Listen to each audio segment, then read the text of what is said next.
Cairo से चंद kilometre दूर एक रेगिस्तान पे ये पिरामिड्स कोई कुदरती करिश्मा नहीं बल्कि ये इंजीनियरिंग की दुनिया का शाहकार है। और हैरान कुन बात यह है कि इन पिरामिड्स को आज से 4,500 साल पहले कंस्ट्रक्ट किया गया था और ये कारनामा एंशिएंट इजिप्ट के इंजीनियर ने अंजाम दिया था। इस बात को हजम करना बेहद मुश्किल है कि जब 4,500 साल पहले ना कोई जदीद टेक्नोलॉजी थी और ना ही इतनी नॉलेज, तो फिर इन पिरामिड्स को किस तरह परफेक्ट डिजाइन के साथ बनाया गया। मेरा नाम है शाकिर और आज की वीडियो में हम जानेंगे कि कैसे इजिप्ट पिरामिड्स को 4,500 साल पहले कंस्ट्रक्ट किया गया था।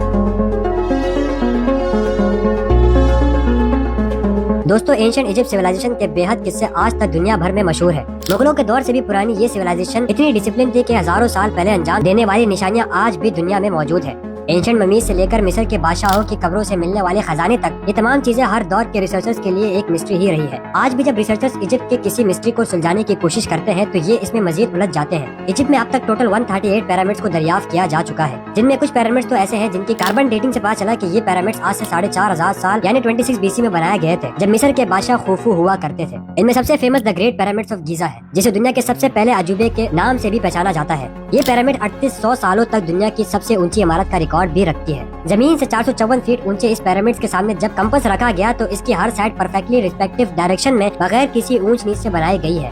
न सिर्फ इतना बल्कि इन पिरामिड्स के साइड को आपस में जोड़ने वाली टोटल 4 शॉप्स के एंगल को जब मेजर किया गया तो हर साइड के एंगल को हैरत अंगेज तौर पर 51.58 डिग्री तक रोटेट किया गया था। अभी साइंटिस्ट इस हैरान कुन मेजरमेंट से बाहर ही नहीं निकले थे कि इनके सामने एक और हैरान कुन बात आई। जब पिरामिड्स की बेस को मेजर किया गया तो इसकी हर साइड 755 फीट की थी, जो कि एक परफेक्ट स्क्वायर बनता है। इस डिस्कवरी ने साइंटिस्ट को हिला कर रख दिया। अब इन तमाम चीजों से एक बात तो क्लियर हो चुकी थी कि या तो इजिप्शियन के पास अपनी कोई सीक्रेट इंजीनियरिंग टेक्निक थी या फिर उन्होंने आज के इंसानों से पहले ही साइंस को डिस्कवर कर लिया था। माहिरीन के मुताबिक सबसे पहले रेत पर पिरामिड्स की बाउंड्री को मार्क किया गया होगा और इसके लिए हो सकता है कि उन्होंने इंडियन सर्कल मेथड का इस्तेमाल किया हो। ये एक ऐसा पुराना मेथड है जिसमें साल के वो दिन जब दिन और रात बराबर होते हैं तो सूरज की रोशनी में जमीन पर एक खास भांस या डंडा गाड़ दिया जाता है और फिर इसके शेडो को मार्क करते हुए सही डायरेक्शन का पता लगाया जाता है। पिरामिड्स की बेस को मार्क करने के बाद सबसे पहले इसके आगे से 1 किलोमीटर दूर तक एक पाथवे बनाया गया था और एक अंदाजे के मुताबिक इस पाथवे को बनाने में तकरीबन 10 साल का अरसा लगा होगा, क्योंकि तमाम तामीरात में लाइमस्टोन, ग्रेनाइट ब्लॉक्स और मोर्टार का इस्तेमाल किया गया था। लेकिन सवाल ये होता है कि आखिरकार तख्ते सहरा में इन चीजों को कहां से लाया गया था। कहा जाता है कि गीजा से 10 किलोमीटर दूर तूरा के मकाम पर एक चूने की खान मौजूद थी और ये सारा लाइमस्टोन वहीं से निकाला गया था। तूरा से लेकर गीजा तक एक नहर को खोदा गया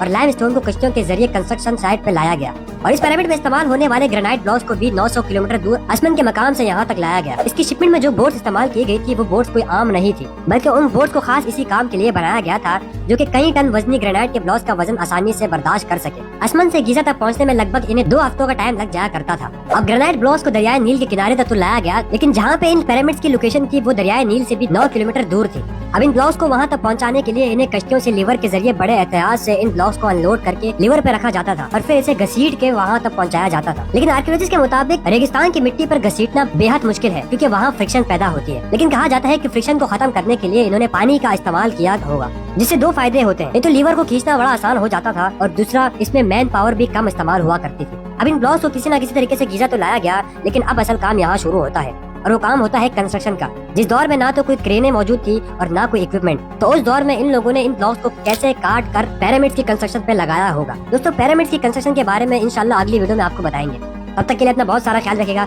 दुआओं में याद रखेगा। अल्लाह हाफिज।